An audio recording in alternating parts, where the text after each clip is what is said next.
Baik, di topik ini dan topik-topik selanjutnya kita akan membahas berbagai macam bentuk arsitektur deep neural networks yang biasa digunakan untuk melakukan tugas image classification, image segmentation, dan juga image representation. Di topik kali ini kita akan membahas secara khusus untuk image classification. Nah, ini adalah visualisasi dari image classification, di mana misalkan kita memiliki berbagai macam citra yang mana adalah tulisan tangan angka, ya. Jadi apabila kita diberikan sebuah gambar uh, angka dari 0 sampai 9, dapatkah kita melakukan klasifikasi gambar tersebut menjadi sebuah digit, menjadi sebuah kelas, ya, kelas digit. Nah, beberapa hal yang perlu diingat dari image classification adalah yang pertama, lokasi atau posisi angka itu tidak penting dalam image classification. Dan juga yang kedua adalah umumnya kelas yang tidak termasuk dalam training set tidak diperhitungkan dalam performance measure. Jadi di sini kelas yang kita perhitungkan hanya kelas 0 sampai 9 dan tidak memasukkan kelas-kelas lainnya. Nah, performa image classification itu sendiri bisa dievaluasi menggunakan confusion matrix measurements, misalkan accuracy, precision, recall, ataupun performance measures lainnya. Nah, ada banyak sekali arsitektur deep neural networks yang sudah diusulkan untuk melakukan image classification, dan kita akan membahas beberapa di antaranya. Di antaranya adalah LeNet-5, AlexNet, GoogleNet, VGGNet, dan juga residual networks. Namun ada terutama ada dua arsitektur yang menurut saya penting untuk dibaca secara mandiri, yaitu exception dan juga squeeze and excitation networks atau SENet. Lah, LeNet sendiri adalah sebenarnya bentuk dari CNN yang paling dasar, di mana inputnya adalah sebuah handwritten digit image, di mana di sini adalah contohnya menggunakan dataset yang bernama MNIST, di mana image-nya sendiri mempunyai resolution sebesar 28 kali 28. Namun sebelum dimasukkan ke CNN atau LeNet itu dilakukan zero padding menjadi besarnya 32 kali 32, lalu dilakukan komputasi menggunakan convolution, lalu juga subsampling atau max pooling, lalu convolution lagi, lalu pooling lagi. Nah, jadi di sini bisa dikatakan adalah bagian dari feature extraction.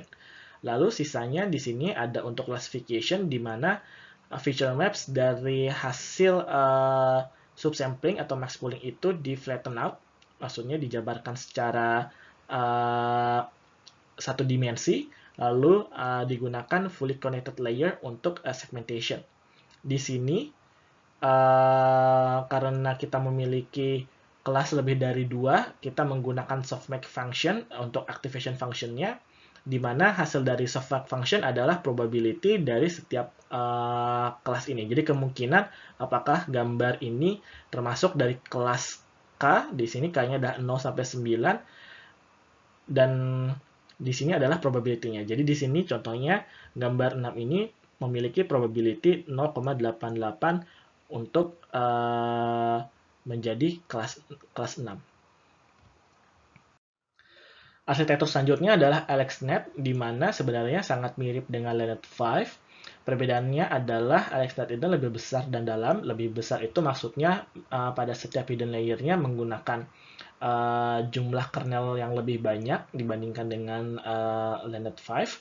Sedangkan lebih dalam itu menunjukkan AlexNet ini memiliki hidden layer yang jumlahnya lebih banyak dibandingkan dengan LeNet-5. Lalu di sini juga salah satu arsitektur pertama yang menumpuk convolutional layer tanpa adanya pooling. Jadi bisa dilihat di sini input, lalu convolution, pooling, namun setelah itu ada 3 convolution yang ditumpukkan secara bersama-sama, dan AlexNet ini adalah arsitektur pertama yang melakukan hal tersebut. Lalu juga salah satu yang paling pertama menggunakan rectified linear unit atau ReLU. Lalu AlexNet juga menggunakan dropout layer, di mana dropout layer rate-nya adalah 50%, dan juga melakukan data augmentation dengan random shifting, horizontal flipping, dan juga changing lightning condition. Selanjutnya adalah GoogleNet, di mana poin-poin penting dari GoogleNet adalah lebih besar dan lebih dalam, deeper, dibandingkan dengan arsitektur CNN sebelumnya. Jadi di sini adalah refernya dari AlexNet. Lalu juga menggunakan inception module, sehingga GoogleNet dapat menggunakan parameter yang lebih sedikit, namun lebih efektif. Jadi contohnya AlexNet itu menggunakan 60 juta parameter, sedangkan GoogleNet itu hanya menggunakan 6 juta parameter, namun performanya lebih baik dibandingkan dengan AlexNet. Nah, apabila tertarik, silahkan membaca secara mandiri apa itu inception module. Selanjutnya adalah VGGNet, di mana VGGNet itu juga lebih dalam dan lebih besar, ya.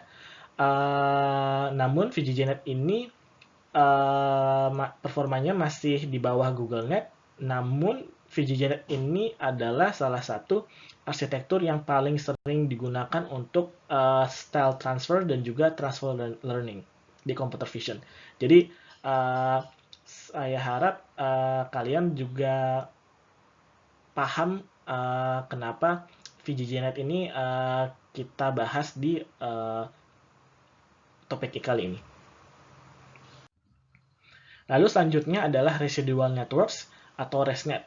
Nah, ResNet ini masih sangat sering dipakai di computer vision, terutama untuk image classification.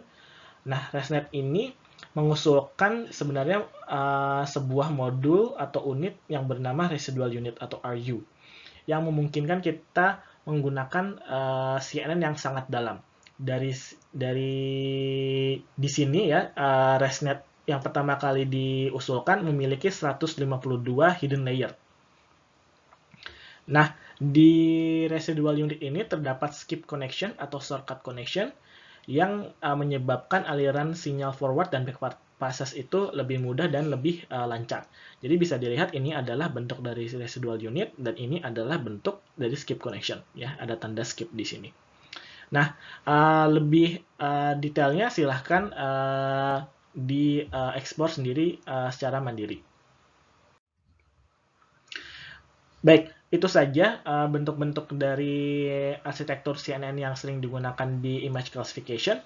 Ada juga dua buah arsitektur yang menurut saya cukup penting, namun silahkan dibaca secara mandiri, yaitu exception, ya, exception yang sebenarnya adalah perkembangan dari inception module dari GoogleNet, dan yang terakhir adalah squeeze and excitation network atau SNNet. Baik, terima kasih.